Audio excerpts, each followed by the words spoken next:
I'm John Cheevers. I was a volunteer firefighter on the Greenvale Tanker 1 on Black Saturday. On Black Saturday, so February 7th, 2009, I was rostered on to do a night shift in the state, what's now known as the State Control Centre, at the time as the Integrated Emergency Coordination Centre in Warnings and Advice. On Black Saturday, I was the incident controller for the Bunyip Ridge fire, based out of the Pakenham Incident Control Centre as it was then. My name is Regan Key. I'm the Manager of Public Information at Emergency Management Victoria.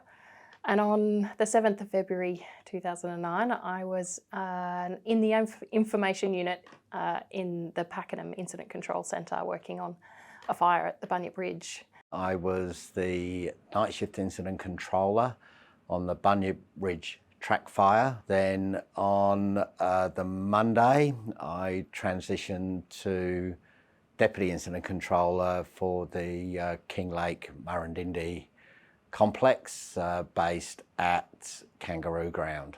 Back on Black Saturday, I worked for the Department of Sustainability and Environment, and I was actually at home, not on duty on that day, with my 2 young children. I currently work in DECA, Department of Energy, Environment and Climate Action, in the water emergency management space, heading up a water emergency management team. And I'm also with CFA in a couple capacities, one as a board member of CFA, but secondly as a captain of a fire brigade in Delaney. Black Saturday, I was with Victoria Police. Saturday itself had this sort of eerie feeling. And I remember saying to a colleague, sort of early afternoon, I said, come outside and just feel this. And we stood outside and I vividly remember saying to him, the last time I remembered conditions like this significant heat and the wind and this sort of, as I said, this eerie feeling was when I was a lot younger on Ash Wednesday. February 7 was a day of dread, actually. Yeah, waking up on that day and coming out of my apartment in inner city Melbourne. It was 46 degrees. I couldn't see in front of me because it was so smoky. The wind was blowing an absolute gale and I just thought, oh, okay. Yeah, so went off to night shift. I had been working in the State Control Centre for quite a few weeks leading up to what's now known as Black Saturday, as the fires were popping up and occurring around the state.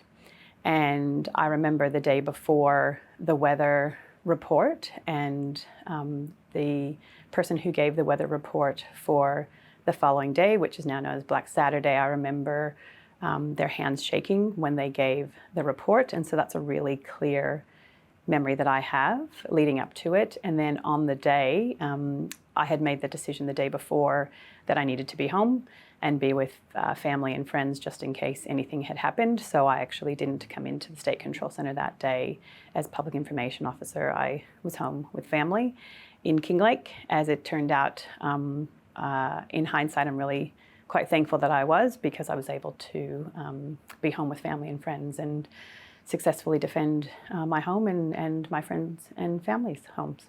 We were prepared, we were well trained. Greenvale is an integrated brigade where we have full-time staff and volunteers, and the full-time staff made sure we were well trained and prepared. No one could have prepared us for the actual day, but we knew everything we needed to know. Leading up to the day, I remember the Premier was very vocal on television constantly about how bad a day it would be and warning people to prepare. And on the actual day, we were at the station from 8 o'clock, ready to go on our strike team if required.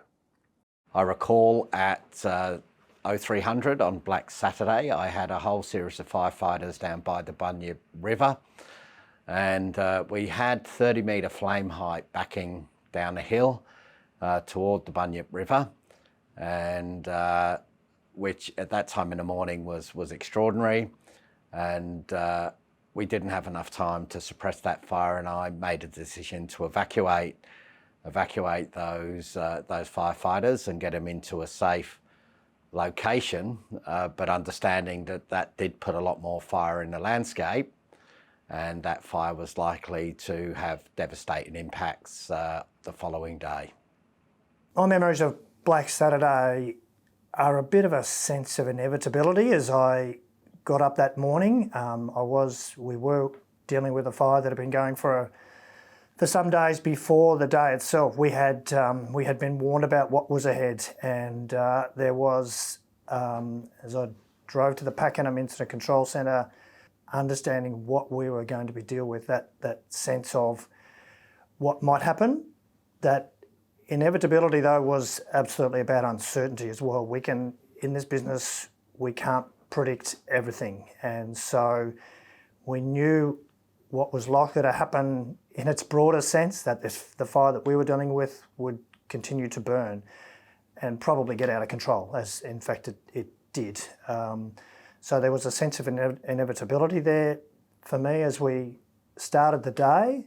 Our fire started on the Wednesday in the Bunyip State Park, and so we'd been working on a fire well in advance. So we had firefighters out on the ground, and we had time to actually spend some time working around the fire and to map where, really, with the predicted conditions, where we thought the fire was going to go and which communities were likely to be impacted.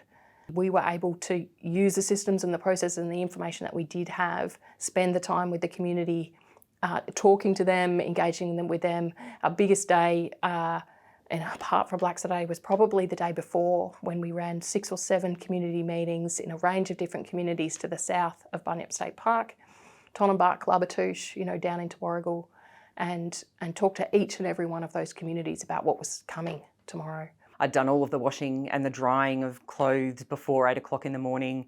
I'd also had a swim with the kids before 8 o'clock in the morning, and had gone inside, shut all the curtains, turned on the fans, and really didn't go outside again till sort of started hearing a few bits and pieces going on the radio, and walked outside to see a sort of black cloud of smoke just floating along the end of my street, and then kind of kicked into gear, as you do when you've got a little bit of training. Got in touch with a few people who were working, lots of colleagues, obviously, who I knew, who were out on the ground or in the Incident Control Centre. The ICC had actually watched that first fire start in Horsham out the window. I'm sure those who were there will very clearly remember that. And that fire then proceeded to pretty much encircle most of Horsham. So my house with myself and my children were pretty much in the middle of the fire ground on the outskirts of Horsham. The fire did come quite close. It came to our back fence, but with the help of our neighbours and the CFA, it actually didn't make it into any of our properties. So I'm very fortunate from that perspective. The most significant time frame of the day would have been probably, I think, 4 or 4:30 when we got the message to go. We were ready. We'd been waiting there all day at the station in case we were called. We deployed to the staging area and we could see the smoke in the hills. Once we grouped up with the rest of our strike team, off we went, and we went up to Hume-Vale.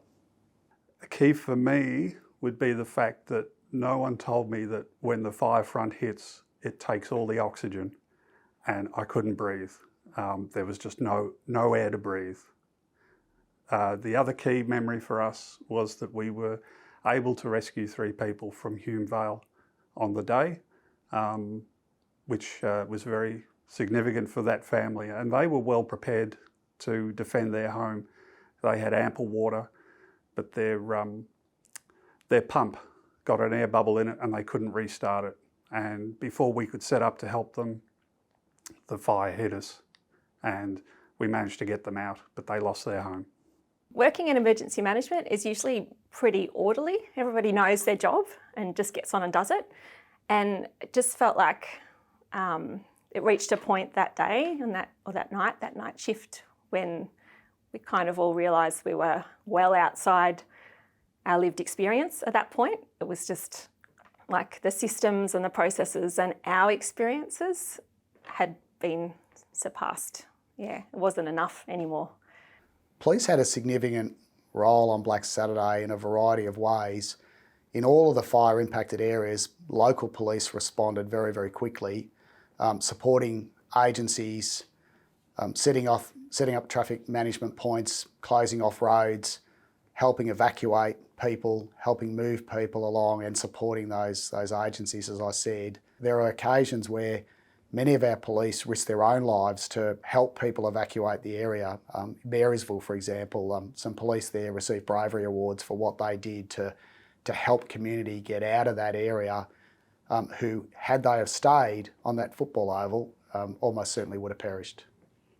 As we started to understand what else had happened in other locations around Victoria, it was then shock and sadness, obviously, when we started to understand the extent of the fires, the scale of the fires, not only the one that we were, that I had some responsibility for, which we knew what we were dealing with, and as much as we knew that it would be hard and ultimately we were unable to control it, we didn't know what else would happen on that day. And so as the news started to come through for the other fires around Victoria, it was absolutely shock, uncertainty, and as I said, sadness around once we started to know that people had lost their lives, and many people had lost their lives.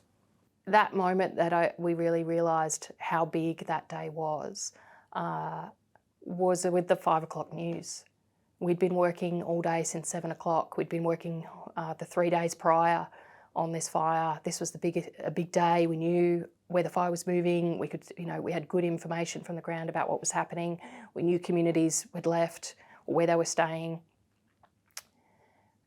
And it wasn't until, because you were sort of in the zone and you're almost blinkered in that respect, focused on the work that you're doing and the communities you're trying to work with and the information you're trying to get out there. We turned on the news and we could see and hear the things that were happening in other places. Probably another memory that really sticks with me of that night was the silence in the room when the police came out to say that they believed the scale of the loss of life was really significant.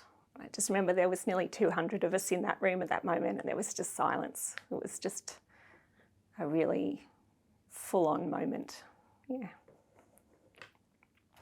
It's a really difficult thing for me to reflect on in some ways, that the area that I had some responsibility and accountability for, we were very lucky in that no one lost their life.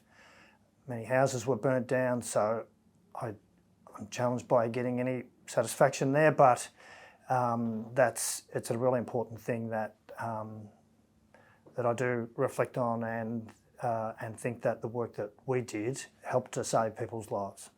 For me, following Black Saturday, I really struggled. I had an episode where I almost went into denial, because although I was working on a Bunyip Ridge track fire, the worst 9 days of my life really was working on the Kinglake complex, where I was attending a whole range of community meetings and people were asking me really unanswerable questions. And for me, I didn't want to have anything to do with fire.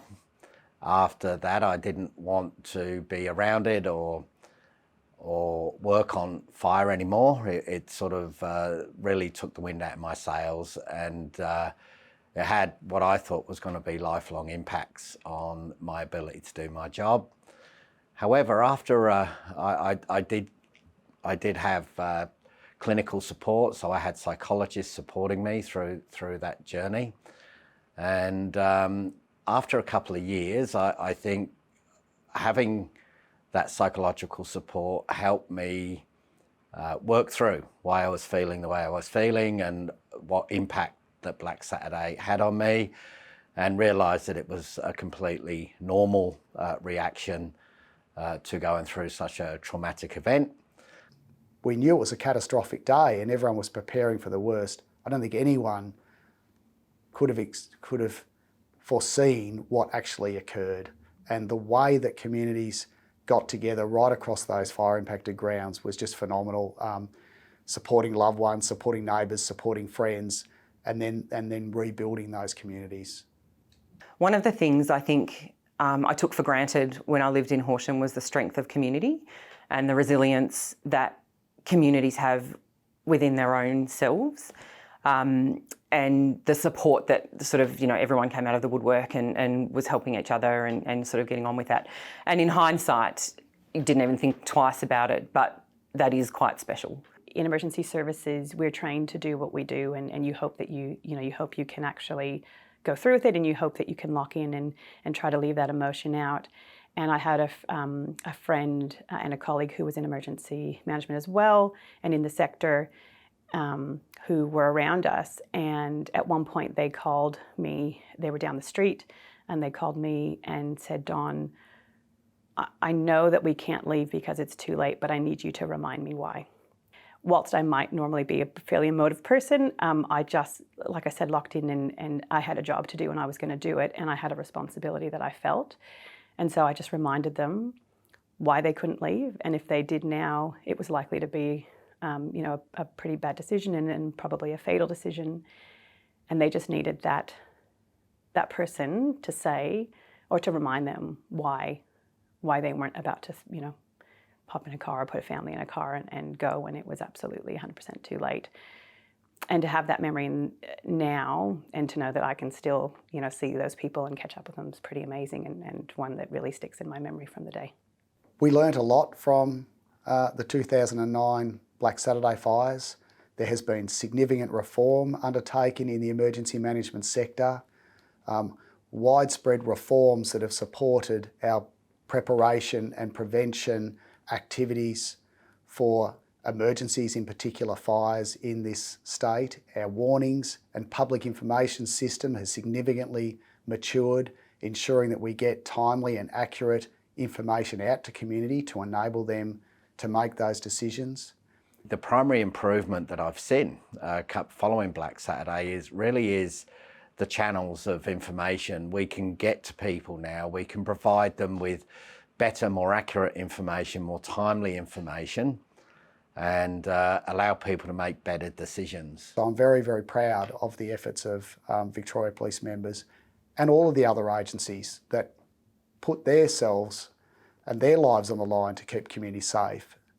This is where often agencies, representatives from all of those, from CFA, Forest Fire Management Vic, SES, Police, Ambulance Victoria, they commonly go to the threat when others are running from it, and they do it in order to protect the community. So I'm enormously grateful for the role of all of those people for what they did on Black Saturday and what they've continued to do since.